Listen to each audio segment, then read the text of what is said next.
कि कुछ टाइम पहले आपने एक स्टोरी देखी होगी, एक टीचर ने बच्ची के साथ छेड़छाड़ करने की कोशिश की है। मैम आपने यहाँ पे विजिट किया है, क्या कुछ आपने इसमें कार्रवाई की है? मैं आज दिन को जैसे मुझे पता चला कि ऐसा कोई इंसिडेंट हुआ है, कोई किसी टीचर पे एलिगेशन लगी हैं कि उसने किसी बच्ची के साथ कोई मिसकंडक्ट हुआ है और बच्चों ने सड़क बंद की है। जी। तो सड़क उनको एश्योरेंस दिया कि उसके खिलाफ एक्शन होगा, तो फिर हम यहाँ आए। जो पुलिस एसडीपीओ साहब हैं उनसे भी बात हुई। तो जो रेलिवेंट सेक्शंस हैं उनके अंडर एफआईआर वगैरह जो भी दर्ज करनी है वो प्रोसीजर चल रहा है। जी। तो जो मीनवाइल जो प्रिंसिपल साहब से वो सीओ ऑफिस के जो डीपीओ साहब थे वो यहाँ प्रेजेंट थे, उनसे बात हुई। अभी वो टीचर सस्पेंड कर दिया गया है और मैंने डीपीओ साहब से रिक्वेस्ट की है कि उसको जब तक वो सस्पेंडेड है तो उसको अटैच वहीं रखा जाए। दूसरा, प्रिंसिपल साहब से मैंने ये कहा है कि सीसीटीवी कैमरास क्योंकि स्कूल में नहीं थे, जी। जिसकी वजह से ये जो है थोड़ा इसकी इन्वेस्टिगेशन और इंक्वायरी में प्रॉब्लम आएगी। तो उनको ये डायरेक्ट किया है कि वो as soon as possible CCTV cameras install करें बिल्डिंग के प्रीमाइसेस में और रूम्स के अंदर भी, क्लासरूम्स में भी। तीसरी चीज़ जो है, एक बच्चियों के लिए एक काउंसलिंग सेल और जो हरासमेंट का अगेंस्ट जो सेल है वो बनाएं, जिसमें फीमेल टीचर्स वगैरह रखें, ताकि कोई भी बच्ची है जो आगे बढ़ के बताना चाहती है, ऐसा कोई इंसिडेंट उसके साथ हुआ है किसी डर खौफ की वजह से वो नहीं बता पा रही है, तो वो भी फर्दर हमें पता चल जाए कि ऐसा कोई इंसिडेंट अनरिपोर्टेड ना रह पाए। और एक सीओ ऑफिस में सेल होता है जिसमें एक मेडिकल प्रैक्टिशनर हैं या साइकोलॉजिस्ट वगैरह, काउंसलिंग सेल होता है। तो उनसे बात हुई है, वो उस बच्ची को और इसके पेरेंट्स को काउंसलिंग जो रिक्वायर्ड वेलफेयर के लिए या जो भी उसको फर्दर काउंसलिंग चाहिए होगी वो प्रोवाइड की जाएगी, स्कूल उसकी ज़िम्मेदारी लेगा। दूसरा, मैं आप सब लोगों से वो स्कूल से भी रिक्वेस्ट करना चाहती हूँ कि जो बच्ची है उसका नाम, उसके पेरेंट्स की आइडेंटिटी, कोई भी चीज़ सामने ना आए, उसको अनोनिमस रहे, वो उसके लिए, उसके वेलफेयर के लिए बहुत ज़रूरी है।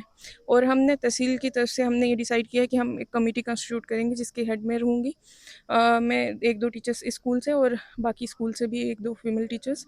उसके साथ-साथ बाकी डिपार्टमेंट्स जैसे सोशल वेलफेयर है या वो सिविल सोसाइटी के मेंबरान्स हैं, उनको मिलाकर एक कमेटी बनाएँगे हम और सारे स्कूल्स में जहाँ बच्चियाँ तालीम हासिल कर रही हैं वहाँ जाएँगे और देखेंगे कोई ऐसा इंसिडेंट किसी और स्कूल में, ताकि आगे पेश ना आए, वो बच्चियाँ हमारे साथ सामने आएँ, कोई ऐसी चीज़, कोई ऐसी उनके साथ वाक़या हो रहा है तो वो हमें बता पाएँ कंफर्टेबली।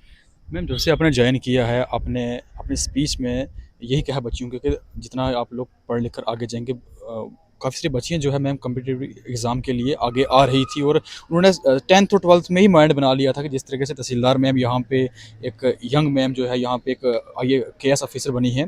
मैम अभी क्या लगता है, अगर इस तरीके का इंसिडेंट काफ़ी सारी पहले भी हमें मैम इस चीज़ की हमें कंप्लेंटें आई हैं, लेकिन हमने इस चीज़ को मैम शो नहीं किया क्योंकि हम ये सोचते हैं कि शायद बच्चे को टीचर मारते हैं, इस वजह से बच्चे एलिगेशन लगाते हैं। लेकिन आज जो है रोड बंद हुई है, क्या मानते हैं मैम, अगर बच्चियों को इस तरीके से स्कूल में डराया जाएगा, इस तरीके की इंसिडेंट अगर स्कूल में पेश आते हैं, क्या बच्चे उनकी ज़िम्मेदारी कौन लेगा मैम? आप बिल्कुल सही बोल रहे हैं आकिब साहब, ये बहुत अनफॉर्चुनेट इंसिडेंट था। बच्चियों को पहले ही तालीम काफ़ी अरसे पहले लोग कंफर्टेबल हुए हैं स्कूल भेजने में, बच्चियां तालीम हासिल कर रही थी। अगर ऐसे इंसिडेंट्स होंगे तो यकीनन बच्चों के लिए तो रोड ब्लॉक होगा ही, पेरेंट्स के लिए तो बहुत मुश्किल होगा कि अपनी बच्चियों को भेजें स्कूल में। ये बहुत अनफॉर्चुनेट इंसिडेंट है। इन्वेस्टिगेशन चल रही है, लेट्स सी क्या सामने आता है। लेकिन आई होप कि ऐसा कोई ये एक सोल इंसिडेंट हो, कोई और इस ऐसा इंसिडेंट नहीं हो।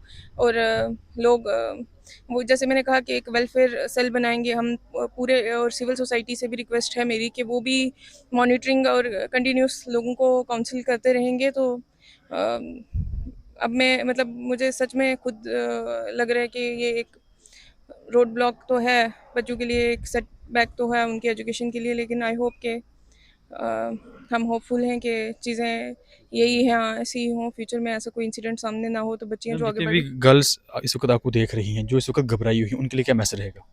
मैं उनसे यही कहना चाहूँगी, मैं तो पहले इस बच्ची को अप्रिशिएट करना चाहूँगी कि हम आपने देखा होगा कि इंडिया में इतने केसेस अनरिपोर्टेड रहते हैं जी मैम। हरासमेंट के। जो एनसीआरबी का डेटा है उसके हिसाब से राइट मैम। बहुत ज़्यादा 90% केसेस तो बच्चियाँ रिपोर्ट ही नहीं करती। बिल्कुल मैम। तो ये तालीम की या अवेयरनेस की वजह से ही इस बच्ची में हौसला आया कि उसने जी। ये रिपोर्ट किया और एकदम रिपोर्ट किया और इस जी पर मैम। एक्शन भी हुआ है। तो मैं बच्चियों से यही कहना चाहती हूँ कि आपका कॉन्फिडेंस और आपकी पढ़ाई आपको ऐसे हादसात से बचा सकती है। जी मैम। तो आप अपनी पढ़ाई जारी रखें। कोई ऐसा अगर आपके साथ ऐसी हरकत होती है तो आप बिल्कुल उसको आज़ादी से और बिल्कुल निडर होकर आप उसको रिपोर्ट करें, उसके खिलाफ एक्शन होगा। अगर एक बंदे के खिलाफ ऐसा किसी के खिलाफ एक्शन होगा तो बाकियों के लिए भी एक वो सबक होगा, तो ऐसा कोई इंसिडेंट नहीं होगा फ्यूचर में। बहुत बहुत शुक्रिया।